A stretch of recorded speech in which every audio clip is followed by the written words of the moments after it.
I was married to He Shuwen for 30 years, and I always believed our marriage was a happy and fulfilling one.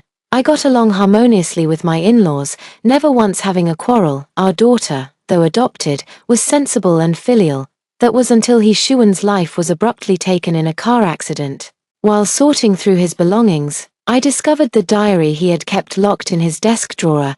Its pages were densely filled with his declarations of love for his widowed sister-in-law. And the daughter we had adopted turned out to be his child with that woman. The lawyer read out the will he had prepared long ago. Only then did I discover he had long since, behind my back, transferred all his assets, leaving me with nothing but a mountain of debt. In a fit of rage, I suffered a stroke and collapsed to the floor. My daughter found me, yet she remained calmly seated in her chair, silently watching me writhe in agony on the ground. A full half-hour passed before she finally, and without any urgency, dialed for an ambulance. Due to the delayed medical response, I was left with severe, permanent disabilities and am now bedridden. For the next 3 years, I endured the malicious torment of my caretaker, struggling through each day until I was ultimately starved to death. When I opened my eyes again, I found myself back in the 5th year of my marriage to He Shuwen. It was also the year he planned to adopt a child. An intense, gnawing hunger clawed at my very core. My ears were ringing. I struggled to open my eyes, and it took me a long moment to make out my surroundings. It was a simple hospital room. An old-fashioned 4-stand by the bed held 2 bags of saline solution, the liquid dripping slowly down a thin tube and into the back of my hand. A faded poster about preventing spring infectious diseases was stuck to the yellowing wall. The year in the bottom right corner is 1993. While I was still reeling in shock, a deep male voice sounded in my ear. "You're awake. Are you feeling any discomfort?" I turned my head towards the voice and saw the young, handsome He Shuwen sitting by the hospital bed, looking at me with deep concern. Yet deep in his eyes, there was a flicker of barely perceptible disgust. What happened to me? Only when I spoke did I realize how hoarse and ragged my voice sounded. He Shuwen's brow furrowed tightly, his voice tinged with complaint. "It's because you insisted on queuing up for fried dough sticks this morning and got knocked out by a motorcycle. We were supposed to go to the orphanage to finalize the adoption paperwork. Look at the mess you've caused." The memories came flooding back. I had actually gone back to the very day we adopted He Shin. In my previous life, in the 4th year of our marriage, He Shuwen told me he had been diagnosed with azoospermia. He even showed me a report. I took it at face value. Later, we adopted a 3-month-old abandoned baby from the orphanage. We named her He Shin. I wish her a life filled with warmth and happiness. But I could never have imagined that the daughter I've cherished for over 20 years is actually the child of He Shuwen and his widowed sister-in-law, Liu Qingqing. I can't comprehend how the world can be so absurd.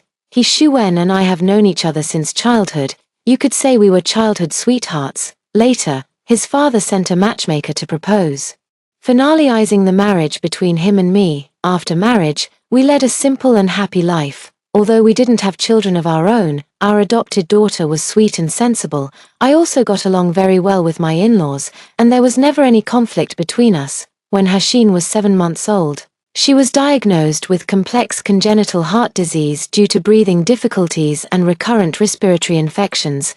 To pay for her medical treatment, we scrambled to raise money from everywhere and ended up nearly 100,000 in debt. But I never complained. Since I adopted her, she has been my own child. At our poorest, to buy the anticoagulant medication Hashin needed after her stent placement, I secretly went to the blood bank to sell my blood. It wasn't until after the turn of the millennium that our lives gradually began to improve. There was a time when I naively believed He Shuwen was the love of my life, the one who would weather every storm by my side. But then he died. It wasn't until I read his diary that I discovered the truth. While I was at the blood bank, selling my blood to scrape together money for medicine, He Shuwen was using 7,000 yuan he'd stashed away to buy Liu Qingqing a high-quality jade bracelet. He wrote in his diary, "Xu Jiwei has always been resilient. She'll find a way to get through this current hardship, and if all else fails, she still has her brother and her parents. She can just swallow her pride and go ask her family for help." I turned the pages of the diary, one by one. I saw them travel across the magnificent landscapes of our homeland. I saw them secretly take He Shin to amusement parks. I saw my husband toiling to build his career. buying properties and luxury cars for Liu Qingqing. I saw them prearrange a shared burial plot. I laughed until tears streamed down my face, but what does any of it matter now, after He Shuwen was laid to rest? The lawyer read his will to me and He Xin. It was only then I learned that, aside from leaving me with nearly 10 million in debt and 2 long-abandoned, rammed-earth houses in his rural hometown, he had already transferred virtually all his other assets away, overwhelmed with rage. I suffered a stroke and collapsed to the ground, yet He Xinfa just stood there silently, watching me as if I were an insect beneath his feet. She didn't call for an ambulance until well after the critical window for treatment had passed. The delayed medical response left me with severe, permanent disabilities, bedridden and completely dependent on others for all my needs. For the next 3 years, I endured cruel mistreatment from my caretaker, ultimately dying from starvation. Throughout all those years, He Xin never once came to see me. After all that ingratitude, you think I'd take you in again? Hatred swelled in my chest, my fingernails digging deep into my palms. I looked up at He Shuwen again to find him frowning as he studied me. Seeing my prolonged silence, he finally spoke. His tone was gentle, yet carried an undeniable force. Once you finish these 2-4 drips, I'll get you discharged. The orphanage is waiting for us to go over and complete the paperwork. My face expressionless, I said coldly, if you want to go through with the adoption, do it yourself, I won't be joining you. He Shu's voice suddenly rose sharply. The adoption process requires both spouses to be present. What good would it do if I go alone? I rolled my eyes and replied with disgust, that's your problem. What does it have to do with me? He probably didn't expect me to answer like that. He Shuwen's expression went blank for a moment. Just then, the door to the hospital room swung open. A stylish woman in a beige trench coat walked in, holding a bouquet of flowers. This was He Shuwen's widowed sister-in-law, Liu Qingqing. She had delicate features, having likely given birth not long ago. Her figure was full and voluptuous, exuding an indescribable charm, yet a faint trace of sorrow lingered on her face. He Shuwen's elder brother had passed away from liver cancer 3 years prior, leaving her a widow. Her in-laws were not conservative people. After their eldest son passed away, her in-laws suggested to Liu Qingqing that if she met a suitable person, she could remarry. They even prepared a dowry for her, but she fell to her knees before them in tears, declaring that for the rest of her life, she was a member of the He family in life and a ghost of the He family in death, and she would never marry another. Just like my in-laws, I was deeply moved by her enduring love for her late husband. In our daily lives, I made sure to look after her, always including her when it came to food and other necessities. For a period of time, Liu Qingqing took a long leave of absence from the theater troupe, nearly half a year, claiming she had fractured her shin. He Shuwen took me to the hospital to visit her. She really did have a cast on her leg at the time, like a fool. I even gave her $2,000 so she could rest and recover without worry. After being discharged, she said she was going back to her parents' home to recuperate. And then she was out of sight for over half a year. I suppose she went into hiding to have the baby. Looking back on my past life now, my foolishness is practically museum-worthy. He Shuwen saw Liu Qingqing and stood up excitedly. Sis, what brings you here? The woman forced a faint smile at the corner of her mouth. I heard Ji Wei was in a car accident, so I rushed over during the troupe's lunch break to check on her. Is everything all right? Before I could even answer, while dutifully placing a stool behind Liu Qingqing, He Shuwen replied, she's fine. The doctor said it's a mild concussion and she just needs to be monitored for a while. After sitting down, Liu Qingqing placed the bouquet of flowers on the nightstand. Then, she turned to me and chided softly, Ji Wei, how could you be so careless? You knew we were supposed to go adopt a child today, yet you insisted on going out to buy breakfast. Now you're lying in the hospital. What are we going to do about the adoption? Mom and Dad are still at home, waiting with bated breath. Well, this is just great. They're going to be so disappointed. She let out a soft, melancholic sigh, her eyes filled with nothing but blame and resentment. He Shuwen chimed in at the opportune moment. Ji Wei, look, the adoption paperwork is quite straightforward. How about we go take care of that this afternoon? If you start feeling unwell, I can bring you right back here. I stared at this shameless pair of scoundrels before me and let out a cold, derisive laugh.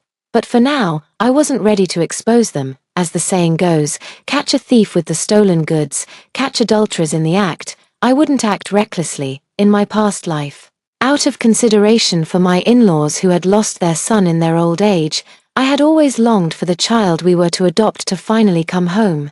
I did indeed check out of the hospital that same day and went to the welfare center to complete the adoption paperwork for He-shin. He-shin had only been home for a few months when she was diagnosed with complex congenital heart disease. The surgery alone would cost 70 or 80,000 yuan. That didn't even include all the other miscellaneous expenses. Back in 1993, He-shuan's and my combined salaries barely topped 1,000 yuan a month to pay for her treatment. I used up all my dowry and savings, and I nearly drained my parents' retirement nest egg as well. I borrowed from every relative and friend I could, but it still wasn't nearly enough. Back then, He-shuan and I lived in the company's staff housing. In the end, we had to put my parents' house up as collateral at the bank just to secure a loan of 50,000 yuan. After the surgery, He-shin was incredibly frail and couldn't be left alone for a moment. I had to quit my job to stay home and care for her full time.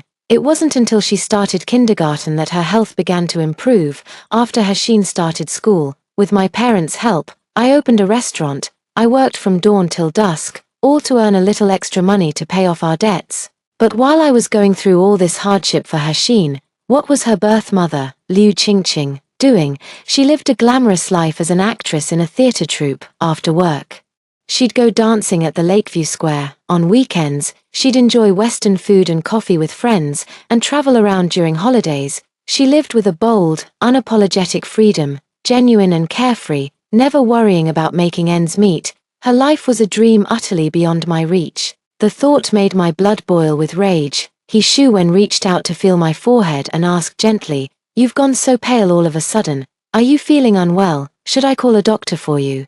Seizing the opportunity, I replied through gritted teeth, "I'm terribly dizzy, the whole room is spinning, and I keep feeling nauseous. I can't even get up." He-shuan hesitated. Then, "Should I go and call a doctor for you now?" I feigned pain and closed my eyes. A little over 10 minutes later, the doctor repeatedly stressed that I was not to be discharged yet and must remain under observation at the hospital, or they would not be held responsible if any problems arose.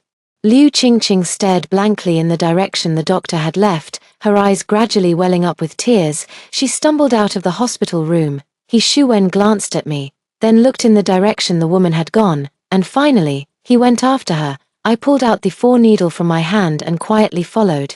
From the stairwell came the sound of Liu Qingqing's muffled sobs and a man's tender, comforting words. "Don't cry, it breaks my heart to see you like this, I promise you. I'll bring our daughter home in 2 days at the latest." The woman sobbed even harder. "But you promised me we'd bring Shinshin home today. She's already in poor health. She even had a bit of a cough when we left her at the orphanage gate the day before yesterday. What if she gets seriously ill?" He-shuan held the woman in his arms. "My heart aches too, knowing our daughter is all alone in the orphanage. But what choice do we have right now? We can't finalize the adoption paperwork without her being present. It's all that bitch Xu Jiwei's fault. Of all days for her to get into a car accident, it had to be today. Please, stop crying. Let me take you home first. I'll go check on our daughter at the orphanage later." I watched their figures recede into the distance, stamping my foot in frustration. I'm just kicking myself for not having a phone to record that scene. That night, He-shuan did not come to the hospital to stay with me. Early the next morning, after signing the voluntary discharge consent form, I went straight to complete the discharge procedures. Anyway, based on my memories from my past life, there's really nothing wrong with my body. The moment I stepped into the residential compound, I saw a few gossiping women pointing at me and starting to whisper among themselves, judging by their expressions and glances. They were probably making fun of me again for not being able to have children. I walked right over to them. I smiled openly and said, well, having a little chat, aunties, talking about my infertility, are we?" A look of embarrassment crossed their faces. They immediately waved their hands in denial. No.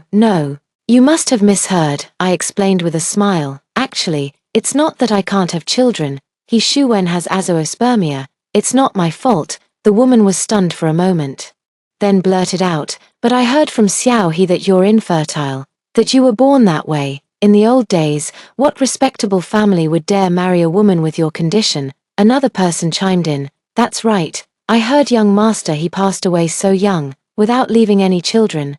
And since you can't have any either, well, I suppose the he family line ends with you. I smiled, narrowing my eyes. My initial thought was simply to clarify who exactly was the infertile one. But since their words were so cutting, I saw no reason to spare their feelings. I turned to the first woman who spoke and asked, "Auntie Lee, have you completely broken things off with that man on the side?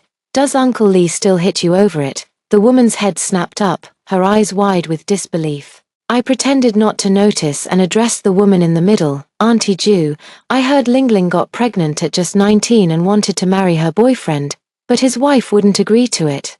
Is that true?" The smile on her lips slowly faded. "I believe in treating everyone equally, so I'll just say this. By the way, Auntie Wang, you really should stop letting Uncle Wang steal steel from the factory to sell. If he gets caught, he'll be looking at serious jail time. And your youngest son, tell him to stop climbing through windows in the middle of the night to steal the ladies' underwear." A silence fell over the room, so profound you could have heard a pin drop. Just as they were about to explode, I tossed out a casual remark. "Oh, I heard all this from He Shuwen. He loves gossiping about you all in his spare time. You might want to be careful what you tell him from now on." With that, I turned and walked away. A woman's hysterical shrieking erupted from behind me. That evening, He Shuwen had just gotten home from work when he started bellowing, "Shu Jiwei, get your ass out here." I stumbled out of the bedroom, the moment I saw the man's face. I let out a snort of laughter. The left side of his face was badly swollen, with dried blood at the corner of his mouth. Several scratch marks ran down his right cheek, and his hair stood up in a wild, disheveled mess. He looked utterly wretched. He yelled at me, "What on earth did you say to the Jew family?" The moment I stepped into the compound, the whole lot of them jumped me. They said I should keep your mouth shut. "Oh, this hurts like hell." He clutched his swollen cheek. Grimacing in pain, I put on my most innocent face and shook my head vigorously. "I have no idea. This afternoon, when I came back, they were mocking me for being a barren hen. I just talked back a little, that's all." Then, raising her voice in anger, she said, "Over this, they actually dared to hit you. Do they think the He family has no one left to stand up for you? Come on, let's go to the police station and get the officers to sort this out." With that, I grabbed his arm and started pulling him towards the door. He Shuwen hesitated for a moment, then shook off my hand. "Forget it," he said. "We're neighbors, it's probably just a misunderstanding. I'll go to his place tomorrow and get to the bottom of it." He took off his padded jacket and hung it on the coat rack behind the door. He wrung out another cold towel and pressed it to his face. He hissed in pain several times. After a long moment, he complained to me, "By the way, why didn't you even let me know you were being discharged? I made a wasted trip to the hospital. Since you've recovered, let's go and finalize the adoption paperwork tomorrow. If we drag our feet any longer, someone else might take the child." I thought about it for a moment and didn't outright refuse. I could only say with some difficulty, "Tomorrow won't work. My parents want me to go home tomorrow. They said there's something going on at home." When I mentioned my parents, a look of hesitation crossed He Shuwen's face. "In all the years since we got married, my parents have helped us out more times than I can count. The job he got at the steel mill was actually arranged through my brother's connections with his father-in-law. Naturally, he wouldn't want to get on the wrong side of my family." I tried to set his mind at ease. "The day after tomorrow, I'll stay at my parents' place tomorrow night. You ride your bike over there first thing the next morning. And I'll have my brother drive us to the orphanage in his brother-in-law's car. It's freezing out. I can't exactly come back holding the baby on the back of your bicycle. Can I?" Hearing this, He Shuwen's brow gradually relaxed, and the smile on his face grew a touch more genuine. He pulled me into a tight hug. "You're always so thoughtful, dear. You're right. Let's go take care of the paperwork the morning after tomorrow." Looking at his face, I felt a wave of nausea so strong I nearly threw up. The next day, He Shuwen was beaming with joy. Before heading to work, he actually slipped me 500 yuan, telling me not to go back to my parents' house empty-handed. With a beaming smile, I tucked the money into my pocket. I spent the afternoon out shopping until it was nearly time for He Shuwen to get off work. Only then did I hop on my bike and pedal at a leisurely pace straight to the residential compound where Liu Qingqing lived. The apartment Liu Qingqing currently lives in was newly purchased after the death of He Shuwen's elder brother, worried that living in the old house would prevent her from moving past the grief of losing her husband. Her in-laws took it upon themselves to sell the property and buy this small two-bedroom apartment in a new development for her. The neighbors around weren't really aware of Liu Qingqing's past and simply assumed she was her in-laws' daughter. Her in-laws didn't offer much explanation either. After their son's passing, they truly did come to regard Liu Qingqing as their own daughter. I took a seat in the noodle shop across from the residential complex and ordered a bowl of noodles. Before long, I saw He Shuwen and Liu Qingqing walk into the residential complex together. Chatting and laughing, I didn't leave until it was completely dark, and only after making sure they hadn't gone out again did I feel at ease. At 9 o'clock that night, I pounded on my in-laws' door with a thunderous racket. "Dad, Mom, open the door, quick, it's terrible.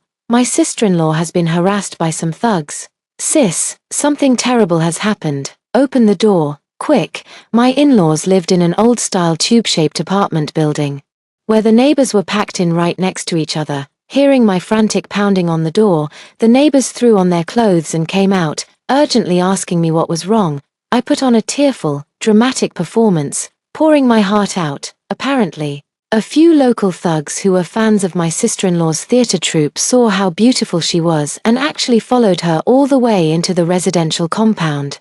He Shuwen was also injured by the thugs while trying to protect my sister-in-law.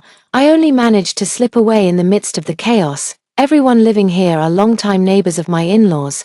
Most of them had watched the He brothers, Shuwen and his sibling, grow up. Now, with the elder brother gone, his widow was being harassed by local thugs. Their fury was ignited. They quickly went home to get dressed, grabbed whatever weapons they could find, and set out to teach those punks a lesson.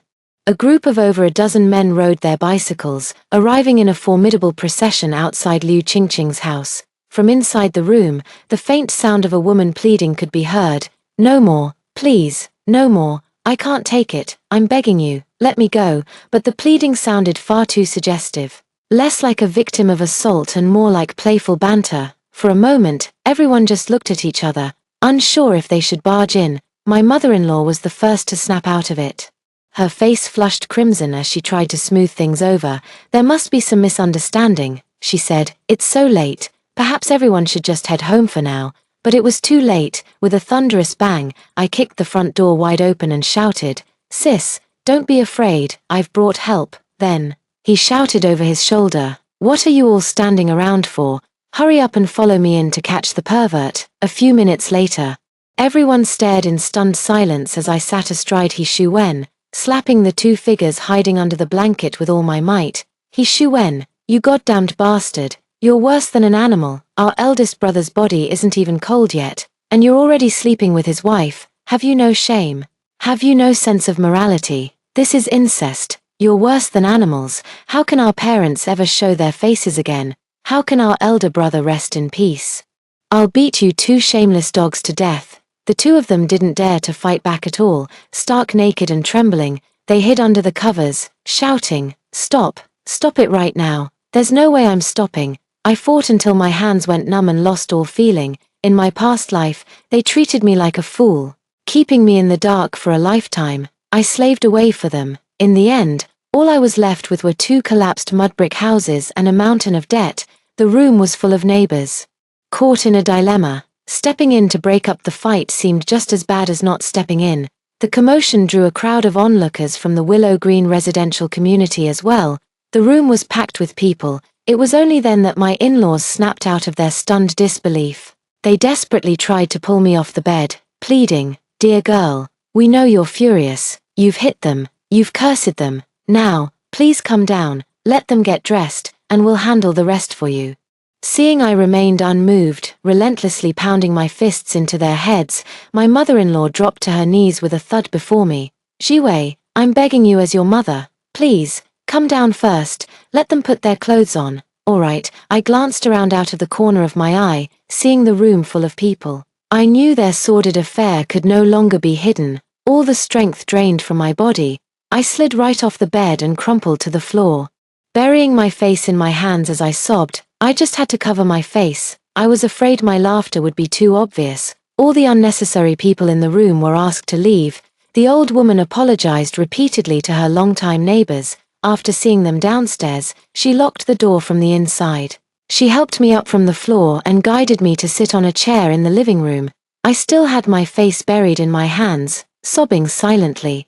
My father-in-law slammed his hand on the table and roared, "You two animals, what are you still doing in bed? Get dressed and get your asses out here this instant." Moments later, Shu-wen emerged from the bedroom, his hair disheveled and his face smeared with blood. Some were caught by the Jew family yesterday, and the rest I just caught. He knelt rigidly on the ground, not uttering a word. The father-in-law stared at him coldly, then suddenly lashed out with a vicious kick to his chest. Shu-wen was sent sprawling to the floor by the blow, with his lips pressed into a thin line. He struggled to his feet once more and knelt back down in the exact same spot. The old man pointed a trembling finger at his face and roared, "You beast, that woman in there is your sister-in-law, your own brother's wife. How could you stoop to such a vile, despicable act? You've never given me a moment's peace since you were a child, chasing chickens, harassing dogs, causing trouble with your mischief. You rely on cheap tricks and cunning to cut corners. You're not even half the man your elder brother was. Your brother doted on you, loved you when you were young. Every time you messed up, he was the one who shielded you, who took the blame, and has been gone for what, barely 2 or 3 years. Look at the filthy, low-life thing you've done." The old man was so furious he could barely breathe, his hand trembling as he pointed at Shu-wen. Those words must have hit a raw nerve with Shu-wen. He, who had been hanging his head all this time, suddenly looked up and glared fiercely at his father. The old man raised his hand and slapped him. "What, you still have something to say?" Shu-wen pressed his tongue against the side of his face his father had struck. And suddenly, he smiled. He slowly rose to his feet. Then, with a defiant nonchalance, he spat out a mouthful of bloody saliva. He looked at his father with a taunting glare. "Yeah, I'm not as good as your eldest son in every way. So what? No matter how great, how outstanding he surely was, he was still a short-lived bastard, dead at 30. Ever since I was a child, you've always compared me to Shuli. In your eyes, I could never measure up to him. When he married my sister-in-law, you thought they were a perfect match. But when I married Shu Jiwei, you said I was marrying above my station. Marrying above my station, what nonsense. You only saw that her family had a bit of that filthy money, that her brother had latched onto the daughter of a powerful family. That's why you were so eager to send a matchmaker to propose back then. But let me tell you, I never even liked Shu Jiwei. The only person I've ever loved is my sister-in-law." I let out a bitter, incredulous laugh. "You want to chase your so-called true love? Fine, chase it. But what gives you the right to drag me down while you're at it?" The old man was shaking with rage. He clutched his chest and collapsed into his chair. The mother-in-law lunged forward, covering Shu-wen's mouth, then pounded his chest twice, sobbing, "You wretched creature, shut your mouth this instant. Are you trying to give your father a heart attack?" Shu-wen suddenly turned to look at me, his voice dripping with malice. "Shu Jiwei, you set this whole thing up on purpose, didn't you?"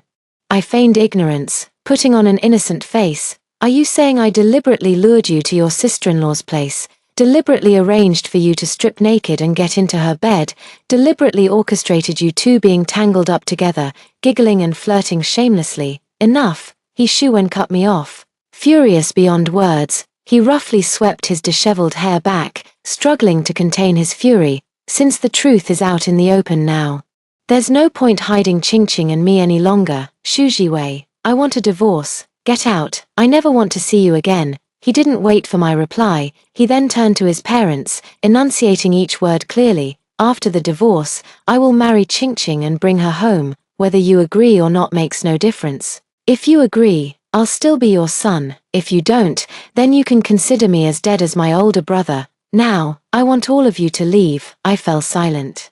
I was worried he'd drag his feet and refuse to get a divorce. But now, it's all good. He's decided to go and pursue his own happiness. My divorce from Shu-wen is proceeding very smoothly. Everything except his personal belongings and clothes goes to me. That includes the bicycle he's ridden for 3 years and all his wages and bonuses for this year. Of course, he didn't agree at first. I threatened to go to Liu Ching-Ching's theater troupe and expose her affair with her brother-in-law to the leadership. It was only under this threat that Shu-wen was forced to give in. He couldn't bear the thought of his Qingqing suffering even the slightest harm, and that was his condition, after receiving the assets. I was not to cause any more trouble at Liu Qingqing's theatre troupe, I agreed, but whether I could actually keep that promise was another matter entirely. On the day we went to get the divorce certificate, Liu Qingqing came along too, as if to stake her claim. She sat on the back of He Shuwen's newly bought bicycle, her arms wrapped tightly around his waist. After getting the certificate, we walked out of the Civil Affairs Bureau. He Shuwen snapped at me, "Shu Wei, I never imagined you could be so low and scheming. You've ruined both my and Qingqing's reputations. Do you have any idea what the people in her neighborhood think of her now? Do you know what my colleagues at work are saying about me?" I watched the two lovebirds, arm in arm, with an icy stare. They had the gall to think I was ruining their reputation. When their own behavior was so disgraceful, I let out a scornful laugh. I don't know what others think, but in my book, you two are the very picture of shamelessness. Utterly depraved and without a shred of decency. Liu Qingqing froze, her face turning deathly pale. She whimpered tearfully, "Shuwen, she said such awful things about us." He Shuwen flew into a rage. "Look at yourself, acting like a shrew. I regret ever marrying you. Qingqing and I share true love. How dare you slander her like that? Apologize to Qingqing right now, or you'll be sorry." I looked at him like he was an idiot. "Apologize my ass, you moron." I pedaled my bicycle another 20 meters away. Only then, from behind me, came the sound of his furious roars and curses. "Ha, that's it, after the divorce." I promptly resigned from my job at the company. In my past life, I had experience running a restaurant, so, using the money from my divorce settlement and borrowing some from my parents, I opened a restaurant with 3 storefronts in the city center. A wave of layoffs is on the horizon. And it's just the first of many to come. Even if I don't quit, I'll likely be among those laid off in the future. What I need to do now is save money and quietly wait for the stock market bull run of '96 to arrive.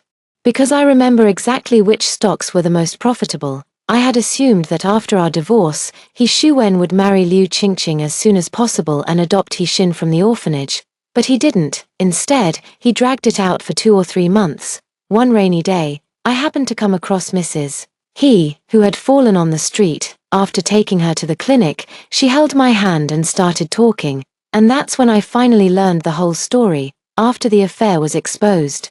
The scandal spread like wildfire. Mr. and Mrs. He was so ashamed they couldn't hold their heads up.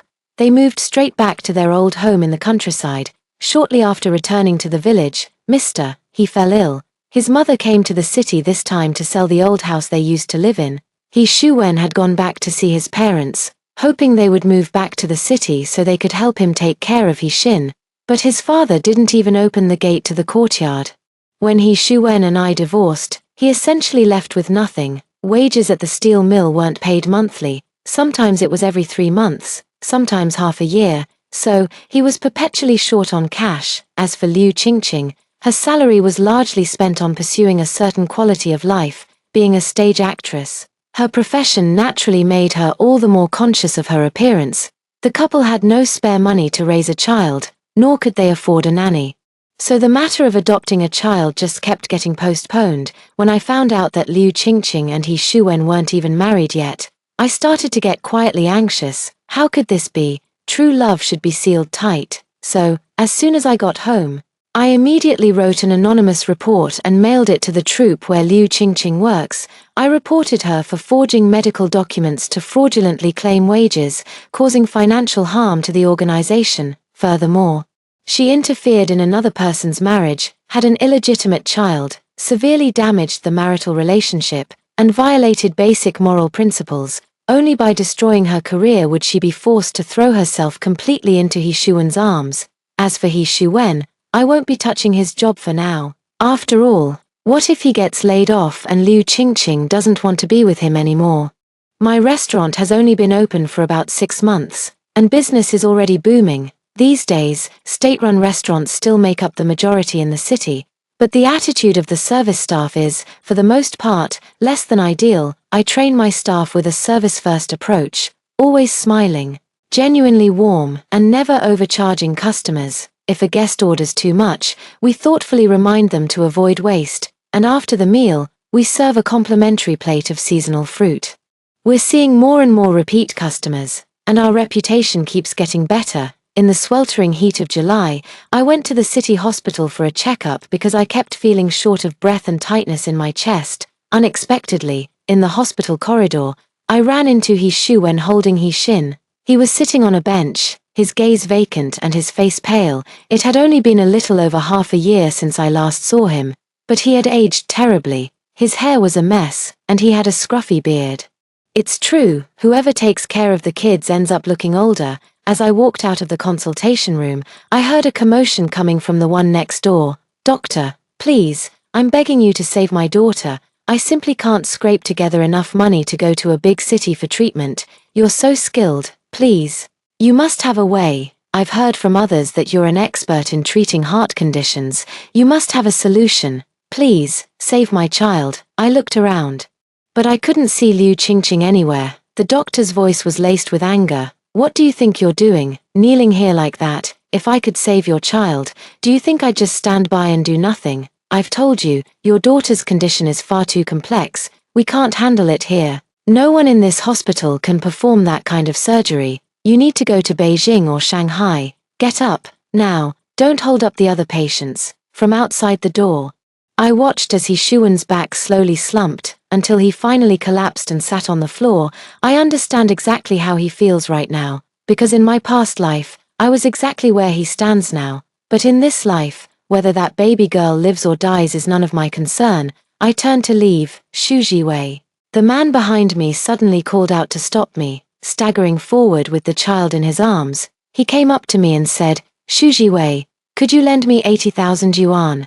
Shinshin has been diagnosed with a heart condition and needs surgery." His words left me utterly stunned. I simply never expected him to have the gall to ask such a thing. "He Shu-wen, have you lost your damn mind? You're asking me for money to treat the bastard child you had with Liu Qingqing." He Shu-wen was taken aback. "What nonsense are you spouting? Shinshin is a child I adopted from the orphanage." I stared at him coldly and let out a scornful laugh. "What do you think? Just because people don't say anything, you think they're fools? Then do you dare to go to the hospital for a paternity test?" Unexpectedly, He Shu-wen offered no further excuses. He looked at me pleadingly. "Jiwei, all the fault is mine and Qingqing's. It has nothing to do with Shinshin. The doctor said she'll die without the surgery. Please, I'm begging you, could you go ask your brother to borrow a few tens of thousands for us, so now he remembers my brother?"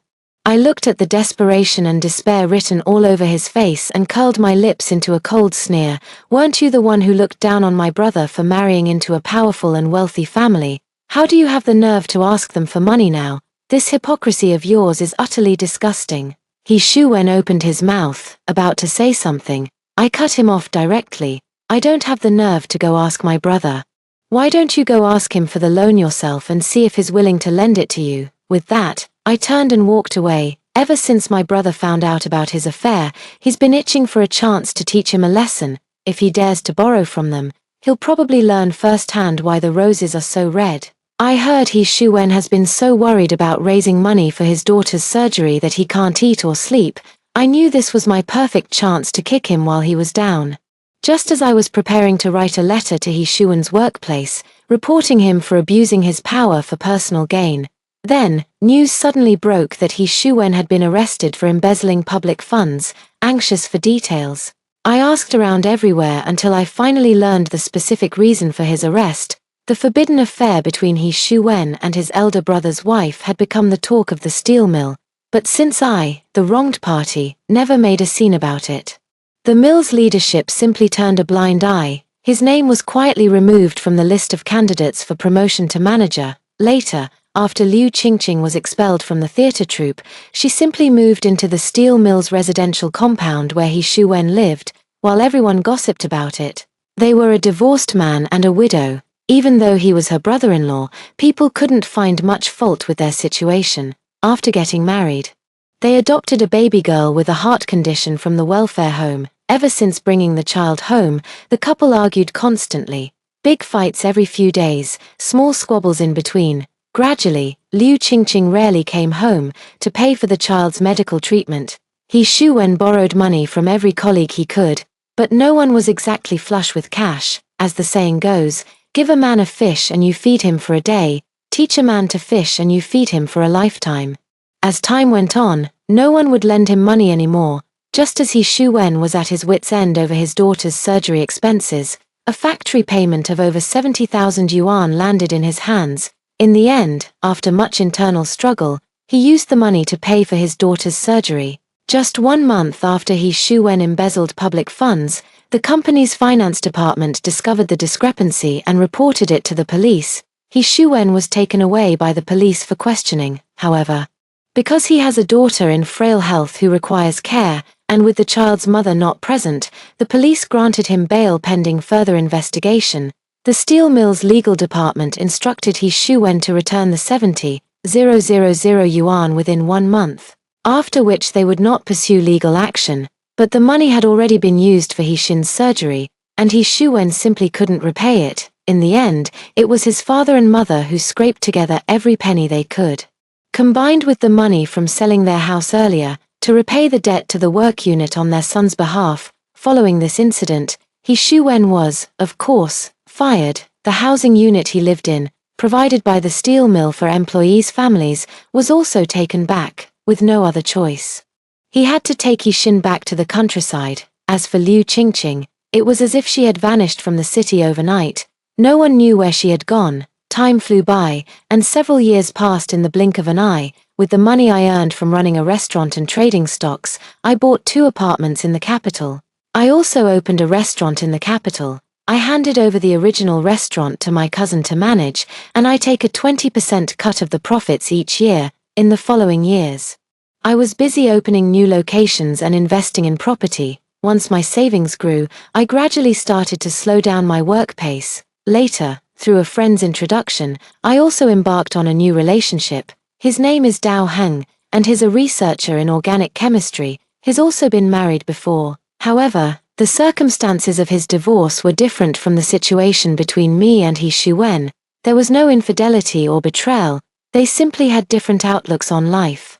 His ex-wife was an adventurous woman who loved travel and challenges, such as climbing snow-capped mountains, rock climbing, or venturing deep into jungles and grasslands. He, however, preferred a more settled life, enjoying quiet weekends at home reading books and listening to music. Realizing they were incompatible, they parted ways amicably and divorced. When I brought Dao Heng home to meet my parents, my brother was overly enthusiastic. He kept plying Dao Heng with drinks and ended up drinking quite a bit himself. After dinner, I didn't have the driver take us. Instead, we walked back slowly, arm in arm. As we passed by Chunming Road, we saw a steamy, inviting wonton stall. Knowing Dao Heng had been drinking all night without eating, I pulled him along, intending to get him a bowl of hot wonton soup to warm his stomach. But when I got a clear look at the apron-wearing shop owner, I froze in my tracks. It was Shu Wen. Beside him sat a thin, frail-looking little girl, clutching a cloth doll and idly swinging her legs from her stool, as if sensing my presence. The man wrapping wontons looked up at me. Our eyes met. Shu Wen's face was a mask of shock, his eyelashes fluttering. "Jiwei, you're here." When his gaze landed on our clasped hands, mine and Dao Heng's, his body went rigid. His voice was hoarse as he asked, "Is this your boyfriend?" I nodded. The light in Shu Wen's eyes slowly faded. Dao Heng seemed to have guessed Shu Wen's identity. He pointed ahead and whispered, "You two talk. I'll go up ahead to clear my head. Just call if you need me." He didn't go far, just about 20 or 30 meters away. Just then, a thin, petite girl walked over from the side. She took Shu Wen's hand and asked, "Daddy, I'm so sleepy and cold. When can we go home?" Shu Wen's heart ached as he patted her head. "Be good, Shinshin. Let's hold on a little longer. Then we'll have the money for your medicine and next semester's tuition." "Oh, right. This is your Auntie Shu. Say hello to Auntie." He seemed lost in thought, his words coming out in a halting, stumbling manner. I pulled a box of chocolates from my bag and offered it to her. "Hello," I said. Shin looked up at her father. Only after seeing Shu Wen nod in approval did she eagerly accept the chocolates from my hand. "Thank you, Auntie Shu," clutching the chocolate. She sat back down on the tall stool. Shu Wen watched her retreating figure and sighed. Shinshin had a heart stent surgery when she was little. She'll need to take blood thinners for the rest of her life. Liu Qingqing never cared for her. After I got fired from the steel mill, she ran off with another man. On her way out, She even cleaned out the last 1,000-some yuan I had on me. His eyes glistened with tears. Jiwei, I was wrong. I never should have divorced you back then. I brought all of this on myself. If I said I regret it, would you give me another chance? I watched him quietly, struck by how familiar some of his expressions were. He wiped his tears with his sleeve. Would you like a bowl of wontons? You always loved the shrimp wontons I used to make for you. My heart gave a sudden, sharp pang. I'm certain he Shuwen has come back, too, because it was on our 10th wedding anniversary that he first tried making wontons for me. They ended up a complete, mushy mess, but he didn't give up. He kept trying, over and over again. I later found out from his diary that it was because Liu Qingqing loved wontons. He thought the restaurants outside were unsanitary, so he learned how to mix the filling and wrap them himself, using my stomach as his practice run. At that thought, I gave a mocking smile. Forget it, I can't stomach the wontons you make. You'd better save them for your sister-in-law. A look of embarrassment flashed across He Shuen's face. His back stiffened, and he turned to take a bottle of milk from the glass cabinet, placing it in front of me. I remember you often have trouble sleeping at night and have a habit of drinking milk. I didn't even glance at that bottle of milk, my eyes fixed on his right leg, and I asked in surprise, "You're limping?" He looked down at his leg, his expression pained. When Xinshin was 4, I took her to the hospital for a checkup. She suddenly ran into the middle of the road. I tried to save her. And a car ran over my right leg. I've been lame ever since. No company wants to hire a cripple, so I set up a stall selling wontons. His voice grew softer, tinged with a slight sob. Jiwei, I regret it. I truly regret it. If I hadn't been so blinded by lust back then, I wouldn't have ended up where I am today. I looked into his eyes with a mocking gaze. He Shuwen, you might regret it now, but you only regret not being able to hide it from me. If you had succeeded, what would you have done? He Shuwen's face was a picture of utter bewilderment. I continued, you would sneak behind my back, reveling in the illicit thrill of your affair with Liu Qingqing. You would secretly transfer assets, leaving me with nothing but a mountain of debt. A flicker of guilt and panic flashed in He Shuwen's eyes. What are you implying? I said coldly. You know exactly what I mean. Stop pretending. I know you're a reincarnator. I've read everything you wrote in your diary. He Shuwen's body trembled. A long moment passed, his knees buckled, and he knelt straight down before me. I'm sorry. I know it's too late for words. I only hope you can forgive me for what I did in our past life. I looked down at him, my voice icy. He Shuwen, you are absolute trash. I used to hate you, wished I could cut you into 1,000 pieces. But not anymore. I won't forgive you. And I won't hate you either, because to me, you're no different from the maggots in a cesspool. He Shuwen's head jerked up. His lips trembling slightly, he seemed to want to say something, but the words caught in his throat. After that, I never saw He Shuwen again. I also rarely heard any news about him. He was swept away by the torrent of life like a grain of sand. And the page of his story was quietly turned over. When my son was 2 years old, Dao Heng and I took him to visit his maternal grandparents. An old friend invited me to catch up, and during our conversation, I heard the news that Hixin had passed away from a myocardial infarction. To be honest, I was quite shocked. Upon further inquiry, it was discovered that she had suffered a myocardial infarction caused by stent thrombosis, which resulted from her unauthorized discontinuation of anticoagulant medication. It turned out that He Shuwen made a living by running a wonton stall on Chunming Street, with an income that barely covered his basic needs. Later, the city management authorities tightened regulations and no longer permitted unauthorized street vending. The wonton stall was forced to shut down. To earn money, He Shuwen went to work on a construction site, but with a lame leg, the tasks he could handle were limited.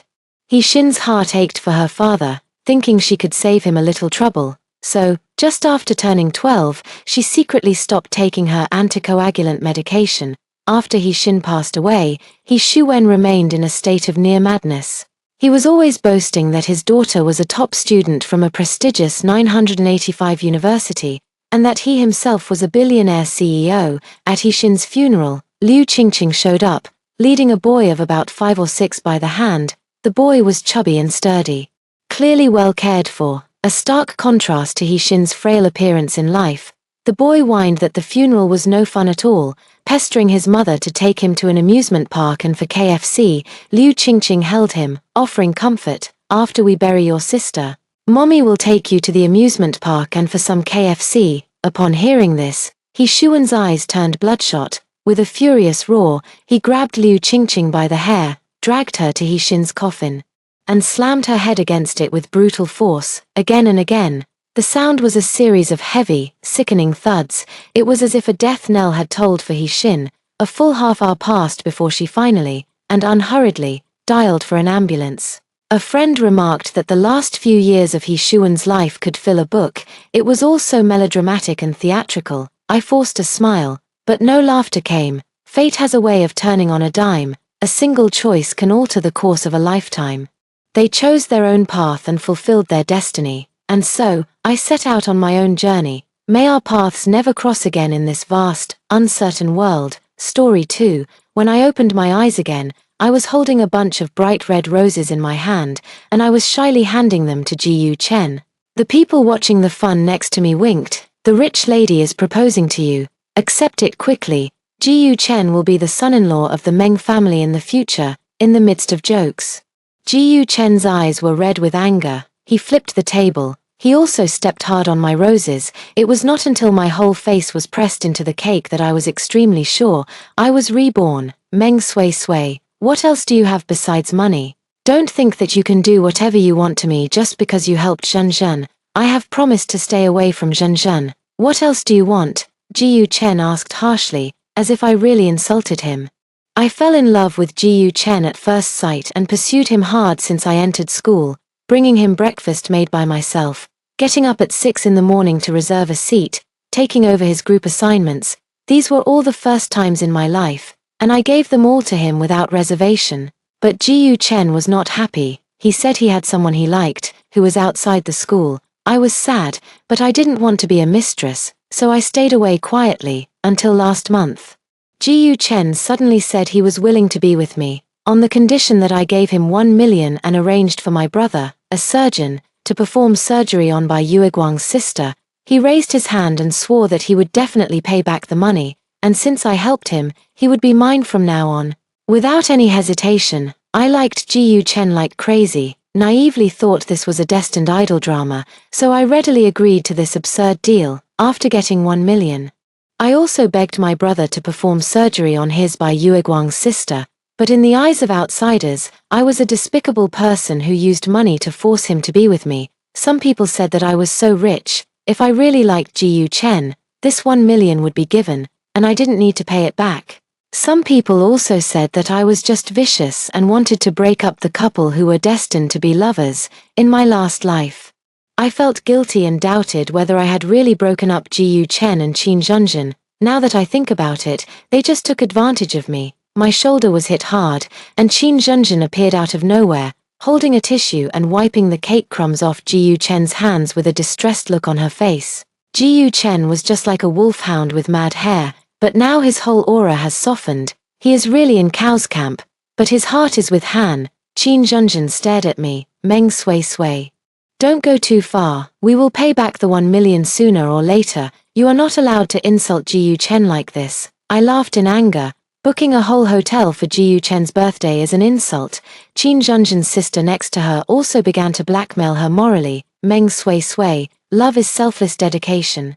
Without asking for anything in return, how can you force them to pay it back? That's right. Jiyu Chen and Zhenzhen's love is stronger than gold. If you really love Jiyu Chen, just help them. Don't think that having a few stinky money is great. Jiyu Chen has always loved Zhenzhen. Your rude interference will only make Jiyu Chen hate you more. This is the behavior of a mistress. Do you know? I said nothing, took the towel handed over by the waiter, and quietly wiped the thick layer of cake on my face. Then I took a knife to cut off a piece and put it in my mouth to taste it. In fact, Jiyu Chen and I have the same birthday, in order to prepare a perfect birthday party for him. I didn't celebrate my birthday for the first time in more than 20 years. This cake is the result of my learning for a month. Unexpectedly, before I could eat it, Jiyu Chen pressed it into the cake and ruined it. I used to think that God arranged for me to have the same birthday as him, which was a destined fate. Now it seems that Jiyu Chen is my nemesis. Seeing that I had been silent, I was just eating the cake with a dejected look. Jiyu Chen finally felt a little flustered. He frowned. Meng Sui Sui. Why are you crazy? It's just a cake. Don't act like someone bullied you. Qin Zhenzhen took Ji Yuchen's hand, her eyes full of contempt. Don't worry about her. The more she clings to you, she will break up with you if she has the guts. Okay, we break up. Ji Yuchen paused. What did you say? I threw the cake in my hand on Ji Yuchen's face and replied.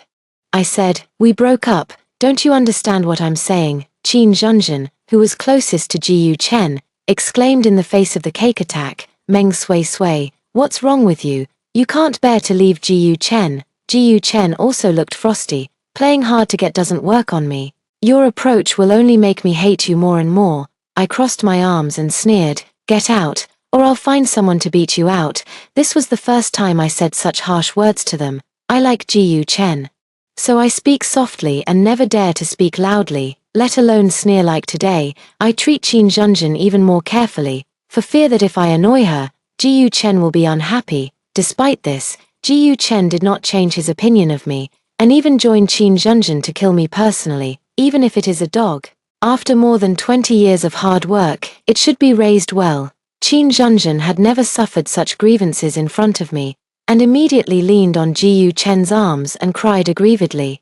Her sisters immediately launched a siege against me. Too arrogant. What did Zhenzhen do wrong? Why treat her like this? Even if you kill Zhenzhen, Ji Yuchen will not like you. Ji Yuchen, are you still a man? You bully Zhenzhen like this. Ji Yuchen's face was ugly after being instigated, and his voice became colder. Meng Sui Sui, I just threw your roses and cakes. Is it necessary to be so aggressive? I borrowed the 1 million. It has nothing to do with Zhenzhen. You can't bully her.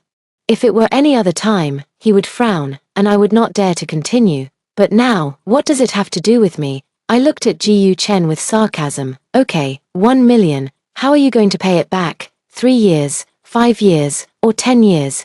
Ji Yuchen's family is ordinary, and he can't even worry about food and drink, let alone a debt of 1 million. He was irritated by my teasing eyes, and veins popped up on his forehead. 3 months. I will pay you back the money in 3 months, Ji Yuchen. Qin Zhenzhen pulled Ji Yuchen's clothes, looking ugly. Ji Yuchen was obviously overwhelmed by contempt, and touched Qin Zhenzhen soothingly. Don't be afraid, I will pay the money back. You can rest assured to take care of Yuan Yuan. She just had surgery and can't leave without someone around. Qin Zhenzhen knew that she couldn't persuade Ji Yuchen, so she looked at me angrily. Meng Sui Sui, pay the money back, and Ji Yuchen will have nothing to do with you anymore. I nodded indifferently. Seeing that I was unmoved, her sisters were indignant. You will regret it, Meng Sui Sui. We will never forgive you if you come to our Ji Yuchen crying in the future.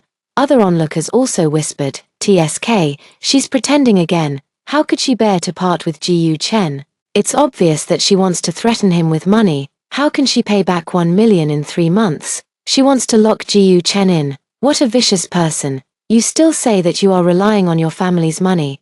Sooner or later, you will get retribution. No one believes that I will really break up with Ji Yuchen. After all, I loved him so much that I almost lost myself in love.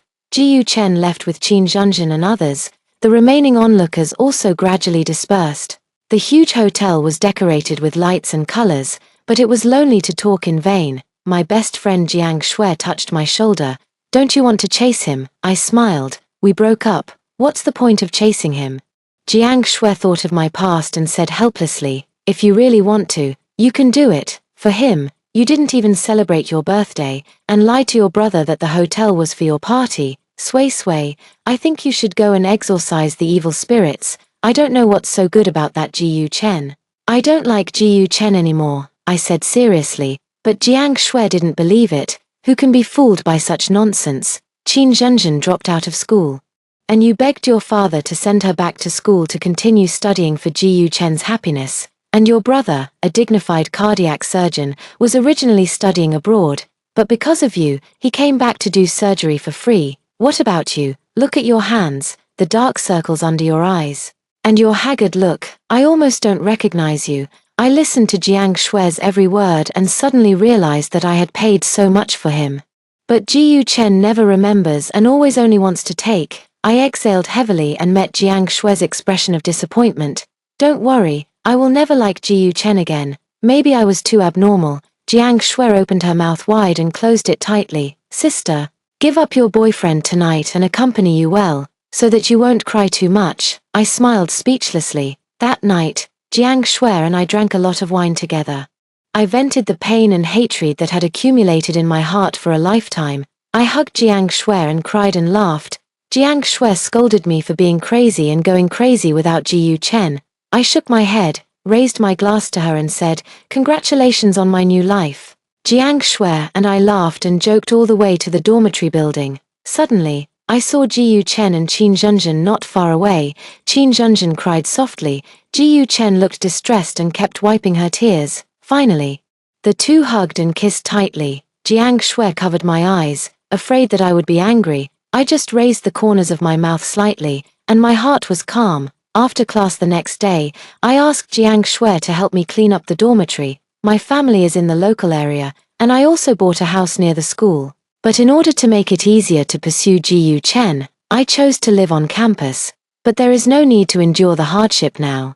I was just halfway through cleaning when Qin Zhenzhen and her group of little sisters came back. As soon as he saw me, he immediately started to act pretentiously. "Zhenzhen, I saw you and Ji Yuchen hugging each other tightly downstairs last night. You didn't come back in the middle of the night. Did you go to get a room?" Qin Zhenzhen lowered her head shyly and didn't say anything, but her expression was enough to tell everything. The few people looked at me with squinted eyes. Ji Yuchen is handsome and outstanding. If it weren't for some people interfering, you would have already become the most enviable couple in the school. That's right, you think you are great just because you have a few stinky money, and you even play the trick of paying off debts. You must play it too hard. Ji Yuchen's family is not bad either. Which of our clothes and bags are not bought by Ji Yuchen? Hearing this, I looked at the brand name bags on several people in surprise. Did Ji Yuchen buy all these for you? Qin Zhenzhen looked proud and raised the Hermes in her hand. Do you think you are the only one with money? If Ji Yuchen's brother hadn't suppressed him, he wouldn't have asked you for a mere 1 million. I laughed. Just 1 million. Ji Yuchen applied for a student loan for this school. He is lying. I like Ji Yuchen. So I will give him a large sum of money when he asks me to borrow money. In order to take care of his pitiful self-esteem, I always make excuses to ask him to run errands for me and count it as errand fees, and keep the secondary card with him under various excuses. It turns out that all this money was spent on Qin Zhenzhen and her group of little sisters. Qin Zhenzhen saw that I was frowning, and said proudly, "You can see that Ji Yuchen only has me in his heart forever. If you kneel down and beg me, and call Ji Yuchen to ask him not to pay back the 1 million, I can barely let Ji Yuchen forgive you. Also, give me 200,000 every month. After all, I will go abroad soon, and my sister needs someone to take care of her." Others laughed. The look in their eyes was full of contempt for me, as if they were looking at some cheap garbage. Qin Zhenzhen met my gaze and spoke unscrupulously. "By the way, I thought about it. If I study in Europe, I can't speak the language. I haven't even passed the CET4, it's not too much to hire a translator, right? It would be best if it was a bilingual nanny who could accompany me and take care of me." Jiang Shui couldn't listen anymore and raised her hand to slap me, but I stopped her. "Meng Sui Sui, let me go. Let me tear this bitch apart." Jiang Shui looked at me angrily, and I nodded in her eyes that looked like she wanted to spit blood. Qin Zhenzhen was surprised. And then she thought of my devotion to Ji Yuchen and laughed out loud. The sisters next to me were also shocked, and then laughed loudly. "No way, he is really Ji Yuchen's dog. I told you long ago." Meng Sui Sui is a fool, rushing to pay for it. What's that? In the future, when Meng Chen and sister Zhenzhen have a child, she will rush to raise it. Faced with ridicule, I asked casually, "Any other requests?" Qin Zhenzhen showed a greedy smile on her face, and thought seriously. "Your brother is very handsome and excellent. He and I are both in Europe. Why don't we go together?" I sneered and threw the lamp in my hand hard at Qin Zhenzhen's feet. Qin Zhenzhen was startled and screamed, "How dare you hit me?" I ignored her anger, took out my phone, and called my secretary, Uncle Wang. "Suspend all my secondary cards." Qin Zhenzhen looked at me in confusion. "Are you trying to suspend the cards and pretend you have no money?" I ignored her and continued to make a call. "Director, I've made up my mind. Whoever got the study abroad quota before will get it. To compensate for it, I'm willing to provide a subsidy of 200,000 yuan. The director was stunned and hesitant. "Boss Meng, it's okay, just do what I say." I'll take care of my dad. Thank you for your hard work. The director was overjoyed. Great, I'll contact him right away. The classmate's family is not well off. He was originally going to give up the quota. Now you are willing to contribute 200,000 yuan. The other party will definitely thank you very much. And the one you recommended originally didn't even pass the CET4. He eats, drinks and has fun everywhere like a little girl all day. I don't know how to tell the other school. It's great that you can change your mind. I raised my eyebrows after hearing the last few words. I was using the loudspeaker. Every word the director said was floating in the dormitory. There were many people who had returned to the dormitory to watch the fun. I smiled. Director, you are joking. Qin Zhenzhen's face suddenly changed. Meng Sui, what do you mean? I was too lazy to pay attention to her and asked the female master to come up to help me get my things. Seeing that I was leaving, Qin Zhenzhen grabbed my hand, but I shook it off. She was anxious. Jiyu Chen likes me. I can't do anything about it. He insisted on pestering me. If you send me abroad, he won't have a chance. Look, this is the woman that Jiyu Chen has loved for decades. For this woman.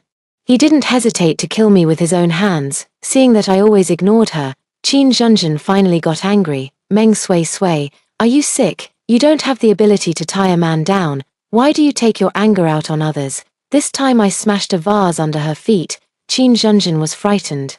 Jiang Shui was so surprised that she could stuff an egg into her mouth, and she gave me a thumbs up. Sui, why are you so sober all of a sudden? Jiang Shui asked cautiously. I didn't answer, but took out my credit card and said in a grand manner, let's go shopping. In my last life, I insisted on marrying Jiyu Chen despite the opposition of my parents and brother.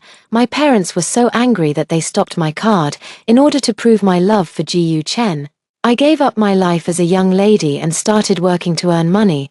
Jiyu Chen studied all the way to a doctorate, and I supported him until he got a doctorate. My parents cried with heartache, but I didn't look back. Looking back now, I was really blinded by lard at that time. Jiang Shui accompanied me to go shopping in the mall, from Hermes to Patek Philippe. When I was tired of shopping, Jiang Shui pulled me into a Western restaurant for dinner. Hello, would you like some? The voice stopped abruptly. Jiyu Chen said angrily, Meng Sui, do you have to chase and humiliate people? I glanced at Jiang Shui. No wonder she insisted on eating at this restaurant. Seeing that I didn't respond, Jiyu Chen became even angrier.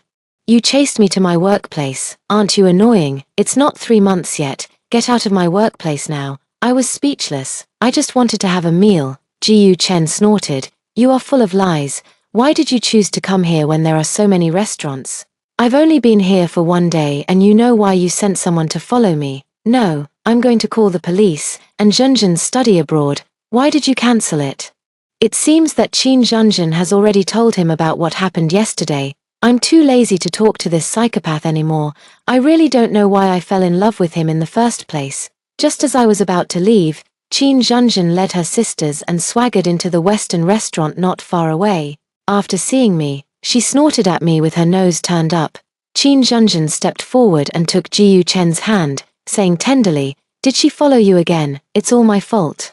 If it weren't for me, you wouldn't owe her 1 million. The place for studying abroad is gone. As long as you can get rid of her completely. Jiyu Chen immediately hugged her in his arms with heartache, and then looked at me angrily. I will pay you back the 1 million as soon as possible. Don't think about taking your anger out on Zhenzhen. The study abroad matter has been settled. Just because of what happened last night, it has to be cancelled. Meng Sui, don't be unreasonable.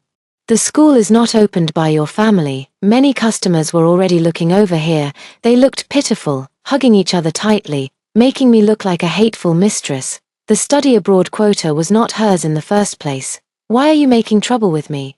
Ask her if she has taken the IELTS or TOEFL exams. I took out the recording of Jiyu Chen begging me to change Qin Zhenzhen's quota and played it publicly. Jiyu Chen threatened in his voice. Meng Sui, this study abroad quota must be given to Zhenzhen. So what if it belongs to someone else? Can't you grab it? Your parents are so rich. How could there be no way? Jiyu Chen blushed and tried to snatch my phone. I didn't let him succeed. It was the weekend. And there were many students from other schools eating here. They were stretching their necks to look over here, taking pictures with their phones. Under Jiyu Chen's gloomy gaze, I called the manager. This waiter humiliated me. The manager looked at my bags of luxury goods, then looked at Qin Zhenzhen and others, and quickly scolded Ji Yuchen. Ji Yuchen's face turned pale after being scolded, and he threw away the menu in his hand on the spot. I quit. I stopped Ji Yuchen, who was about to leave, and said provocatively, "If you quit, what will happen to the 1 million? Ji Yuchen's chest was heaving violently with anger, but he didn't move forward. At this time, Qin Zhenzhen said, "We Ji Yuchen have money. Just go home and admit your mistakes to your parents, a mere 1 million, and you will pay it back with interest." I looked at Ji Yuchen leisurely. Ji Yuchen's nails dug deep into his flesh, and his whole body was shaking with guilt, faced with Qin Zhenzhen's naive words. He had to raise a pale smile. Ding dong. Ji Yuchen's mobile phone received a message. At just one glance, Ji Yuchen looked at me angrily as if he had eaten a dead mosquito. "You actually stopped the secondary card." I looked at him. "Don't you have money as long as you admit your mistake to your family? Are you afraid that I will suspend your card?" Ji Yuchen was speechless after being confronted by me.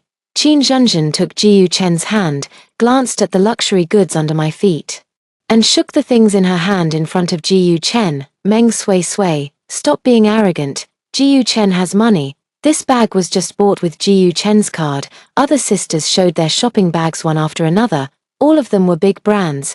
My secondary card had been suspended for a long time, so these could only be paid from Ji Yuchen's card. Ji Yuchen opened his mobile phone and looked at his almost empty savings. His face was very long. I showed the latest model. "This bag may not even be available in stock." Qin Zhenzhen felt the provocation in my words and acted coquettishly towards Ji Yuchen. "Ji Yuchen, I like that bag too. What's the use of liking it?" Ji Yuchen shouted, and after knowing that he had lost his composure, he gently comforted him. "Let's go. We'll talk about the bag tomorrow." Qin Zhenzhen wanted to insist, but was frightened by Ji Yuchen's terrible face. Jiang Shui and I finished our meal and just walked out of the restaurant. I received a call. It was not unfamiliar. It was from Qin Zhenzhen's sister, Qin Yuan. "Meng Sui Sui, what's the matter? The doctor just said that there is no money in my account. Does brother Ji Yuchen know that you do things like this? You even forgot to pay for my hospitalization." I smiled slightly. "I forgot to tell you that I have broken up with Ji Yuchen." "What? How can you break up with brother Ji Yuchen?" A sharp voice came into my ears. I pretended to mention it casually. "Your sister borrowed 1 million from me. 800,000 is enough for the operation. Didn't you leave the remaining 200,000 for you to pay for the hospitalization?"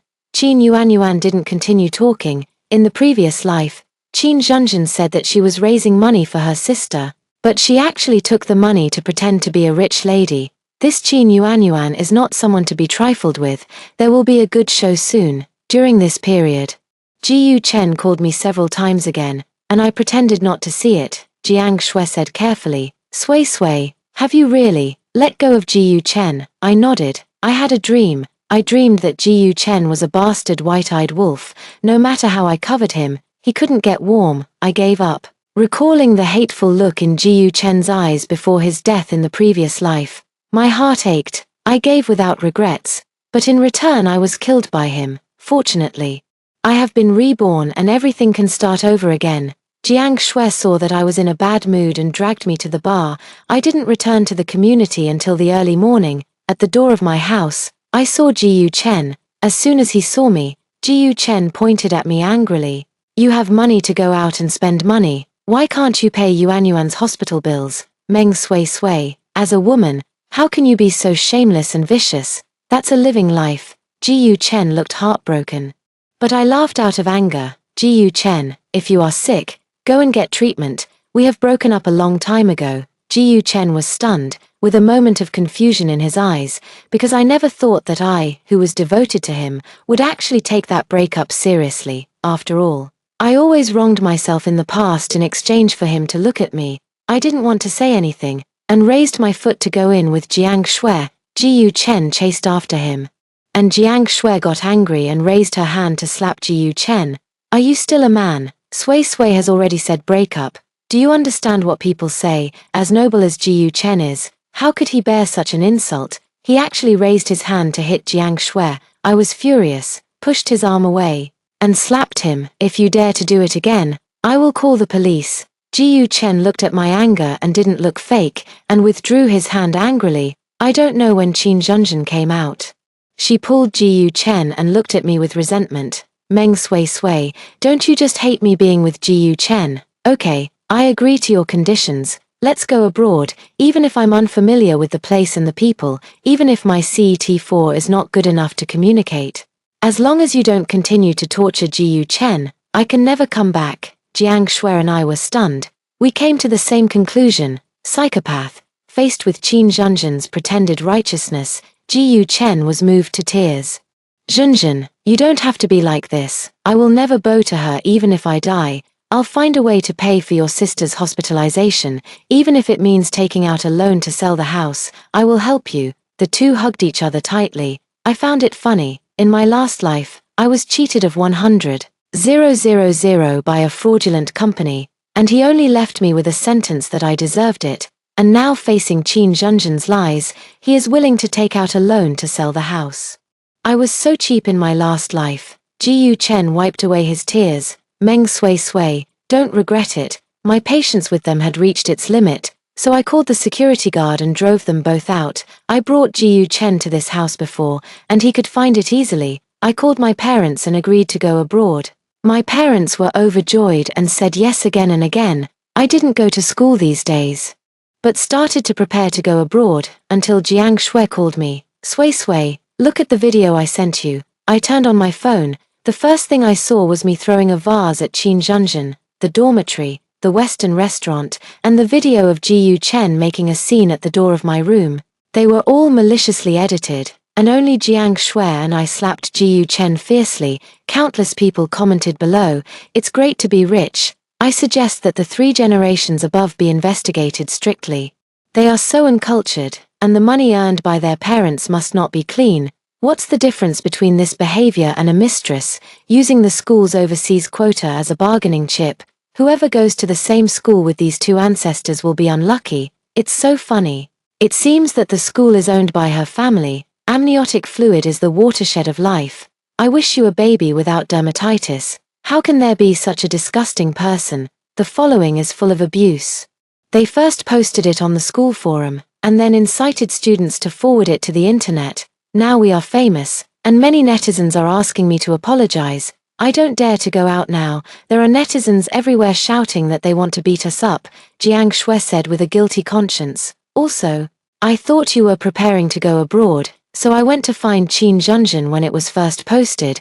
I didn't expect her to play dirty, maliciously edited it, and misled netizens.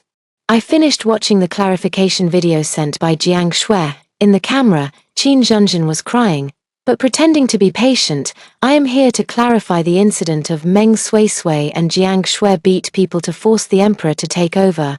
Meng Sui Sui was able to do the behavior in the video because she loved Ji Chen too much. I can't afford to love Ji Chen. If my sister interrupts the treatment, she will die. I have no other choice. Studying abroad is over. Meng Sui Sui is a rich lady who is close to the director and is willing to give the student 200,000 yuan. Thank you for the support of netizens. I am too cowardly and can't afford to waste time with them. After the whole live broadcast, it was not a clarification at all, but a naked smear. But netizens nowadays believe everything they hear. Coupled with Jiang Shui's threatening phone call, it caused an uproar on the internet. But I am not a pushover. I called the police immediately. They have their own schemes, don't I? I have recorded the school dormitory in advance, and there are surveillance cameras in the Western restaurant and at the door of my house. I don't understand how Qin Zhenzhen can be so stupid. It was not until Ji Chen called me that I understood why she was so arrogant. Meng Sui Sui, Qin Zhenzhen posted those videos on the internet, and they were facts. You don't have to make a fuss and call the police. This is the first sentence that Ji Chen said. I find it funny. How dare you say these things to me? Ji Chen's tone was choked, and he spoke again with an aloofness that could not be slandered. Don't be too pushy. Which of the things you did, breaking Zhenzhen's lamp or slapping me, did you wrongly accuse you? If you really want to make a scene, you won't be much better off. You were only scolded by netizens. But what about Zhenzhen? She actually had the courage to post the video online. Do you know how scared she was? I laughed angrily. So, because you like her, I should be the one who suffers from rumors. Ji Chen, Don't think too highly of yourself. I won't give in to rumors. Let the police handle everything. Ji Chen was so angry that he said, "Okay, Meng Sui, if you insist on calling the police, I will go live to help Zhenzhen spread rumors about you."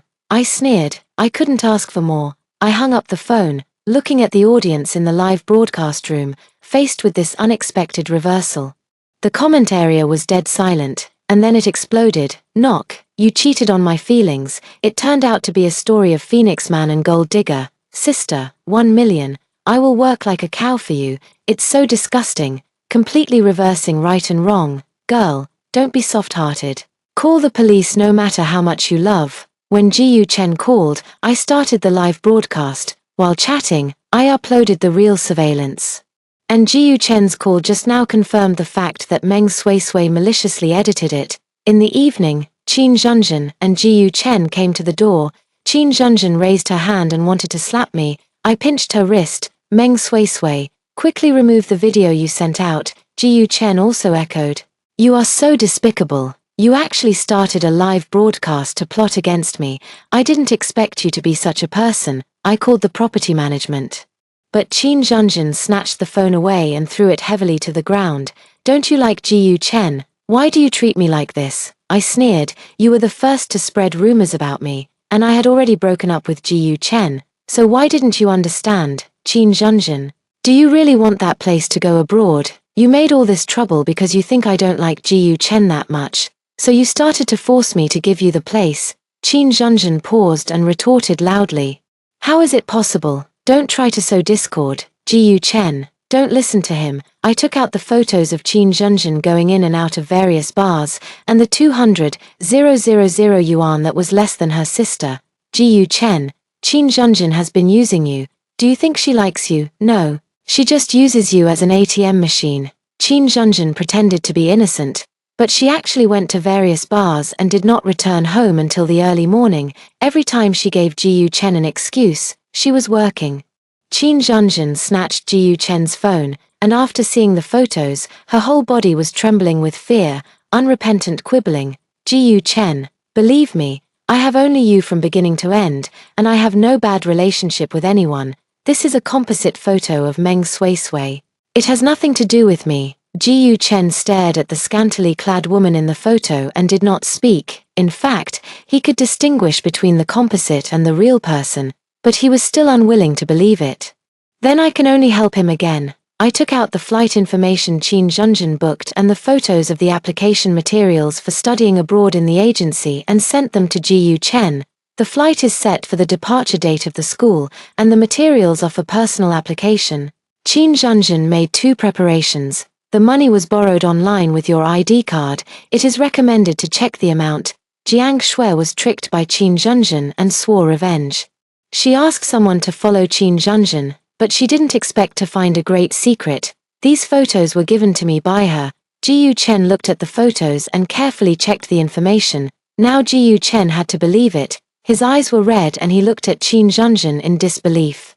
"Didn't you say that I should take a photo with my ID card as a souvenir? How much did I borrow? Why did you do this to me?" Qin Zhenzhen took a step back in fear, still quibbling. She spread the rumor. Don't believe her.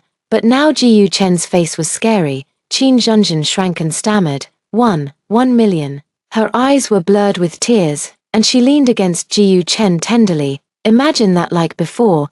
Ji Chen hugged her in his arms with heartache, no longer angry. But this time the plot did not develop as she imagined. "Pa." Qin Zhenzhen was slapped hard on the face. She looked at Ji Chen in disbelief, and murmured, "Ji Chen, you actually hit me." Ji Chen used to treat Qin Zhenzhen as a treasure in his palm, and he would not even scold her loudly. But this time he actually hit her. Ji Chen's eyes were red. "Are you crazy? Dare to borrow 1 million online?" Qin Zhenzhen covered her injured face and said indifferently, "It's just 1 million. Don't be angry with your family. Go back and inherit the family property. This small amount of money can be solved in minutes. I will take the money to go abroad first, and you will follow later. Isn't it better for us to live abroad?" Qin Zhenzhen tried to persuade him slowly and kindly, but Ji Chen was indifferent. Qin Zhenzhen said a few more words about the future she envisioned. Seeing that Ji Chen remained silent, she could not help herself. "Ji Chen, Do you have to be so petty? I have been with you for so long, and it is not even worth 1 million, she said while beating him and crying. I don't have any money at all, Ji Chen finally roared in unbearable anger. I lied to you, I don't have any money at all. Are you satisfied? Qin Zhenzhen widened her eyes and could not believe it at all. What did you say? Ji Chen wiped away the tears from the corners of his eyes and threw the jar to the ground. I don't have any money. And it was all lies that I was angry with my family. Qin Zhenzhen staggered back in fear. It's impossible. How could you lie to me? Ji Chen grabbed Qin Zhenzhen's shoulders. How much money is left? Pay it back quickly. Qin Zhenzhen turned around and tried to run away in fear, but Ji Chen grabbed her neck. How much is left? Qin Zhenzhen was so scared that she burst into tears, was strangled to the point of being unable to breathe, and dared not to tell the truth at all. Only struggling to ask me for help, save me. But I am not a saint. The pain I suffered in my last life, Qin Zhenzhen should suffer it too. Seeing Qin Zhenzhen's disordered breathing and eyes rolling back, the police came. Don't move. Ji Chen was subdued and taken to prison with Qin Zhenzhen. As early as when the two came to my door, I called the police. I was afraid that they would do something extreme. Qin Zhenzhen had solid evidence to slander me. So she was detained and just waiting for the trial. She happily accepted this, because if she was not detained, she might be strangled to death by Ji Chen. Ji Chen sued Qin Zhenzhen, but found that the 1 million had been spent long ago, since I stopped Ji Chen's card. Ji Chen's savings were quickly squandered by Qin Zhenzhen and those sisters. It is difficult to go from luxury to simplicity. Qin Zhenzhen was used to a luxurious life, and it was impossible for her to live an ordinary life steadily. So she boldly used Ji Chen's ID card to borrow money online. She was also ready to flee abroad at any time. Qin Zhenzhen was sued for having no money. In order to spend less time in jail, she found the sisters who used to eat and drink behind her. Sister Zhen, those things you said you would treat us. How can you give them back? We helped you bully Meng Sui for so long. How can you take these things back? We have no money. The money was borrowed by you, not us. Those people shirked responsibility. Qin Zhenzhen was also a ruthless person, suing everyone who spent her money. Those people didn't want to go to jail, so they tried their best to raise money. The last one, Qin Zhenzhen set her sights on Qin Yuanyuan. Don't stay in the hospital, give me the 200,000 yuan. Qin Yuanyuan would of course ignore her and blocked her, but Ji Chen was not happy. Cherish me. When Ji Chen found me, I was having dinner with Jiang Shui in a shopping mall. But after not seeing each other for a few days, Ji Chen looked much more haggard, and his originally handsome face was stained with depression. Sui, I give up. He seemed to have given up all resistance. I promise to be with you, even marry you, but I have 2 conditions. First, you help me pay off the 500,000 online loan, and the previous 1 million is also a purchase and sale. Second, agree to sign Qin Zhenzhen's letter of understanding and give her a chance. Third, I don't love you. And I won't touch you if I marry you. You can do IVF after marriage. I laughed angrily. Ji Chen, don't think too highly of yourself. We broke up a long time ago. Don't bother me anymore. Ji Chen's face was pale. Don't you like me anymore? I called the waiter and pulled Ji Chen away. Only one sentence was left. I want to kill you. How can I like you? Ji Chen looked depressed, completely out of strength, and was easily pulled away by the waiter. Qin Zhenzhen was sentenced to 10 years in prison for multiple crimes, and Ji Chen didn't give up looking for me. But I went abroad soon. I traveled around the world and lived a carefree life every day. 10 years later, I experienced primitive life on the African savannah.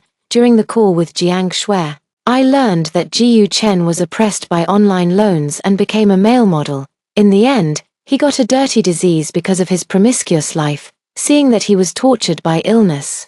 He stabbed someone to death on the way back to his hometown after Qin Zhenzhen was released from prison. I didn't continue to pay attention to the 2 people's affairs. Cherish every day of your life.